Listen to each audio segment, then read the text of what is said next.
दोस्तों हमारे चैनल में आप सभी का स्वागत है। आइए देखते हैं आज का वीडियो।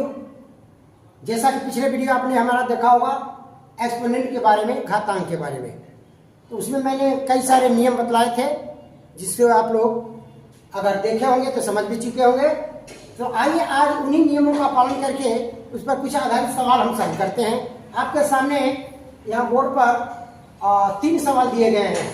पहला सवाल है 3 टू द पावर -2। यहाँ पर दूसरा सवाल है 1/5 टू द पावर 3 या 1/5 क्यूब। और तीसरा सवाल है 2 to the power -4 into 2 to the power 6। अब इनका मान निकालना है। क्या ज्ञात करना है? मान, वैल्यू ज्ञात करना है। कैसे ज्ञात करना है ये देखते हैं।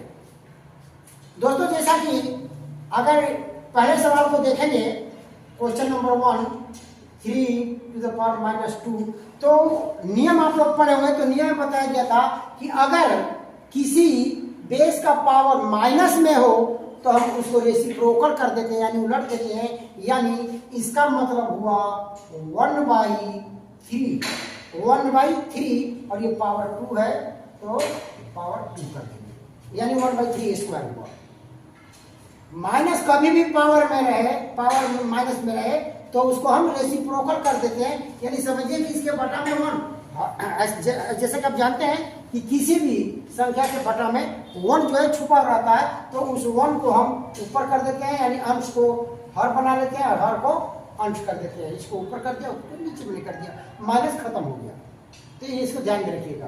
तो इसका मतलब ये होता है, और इसका मतलब होता है 1/3² है। इसका मतलब हो गया 3 × 3 2 टाइम्स और 1/9। ये हो गया आंसर। क्वेश्चन नंबर 2 इसको देखते हैं। यहां पर पावर जो है प्लस में, जैसे कि यहां पर लिए गए माइनस में था तो इसको हम इस रूप में लिखे, देखिए सेम है, तो इसको बस इसी रूप में लिख देना है। 1/5 क्यूब है। इसका मतलब कि हुआ कि 1/5 × 5 × 5 3 बार। 3 है पावर, घातांक 3 है तो 3 बार इसको लिखेंगे। और इसका मतलब हुआ इसको मल्टीप्लाई करेंगे तो हो जाएगा 121 वैल्यू हो गई। आशा करता हूं कि इसी तरह से आप समझ चुके होंगे।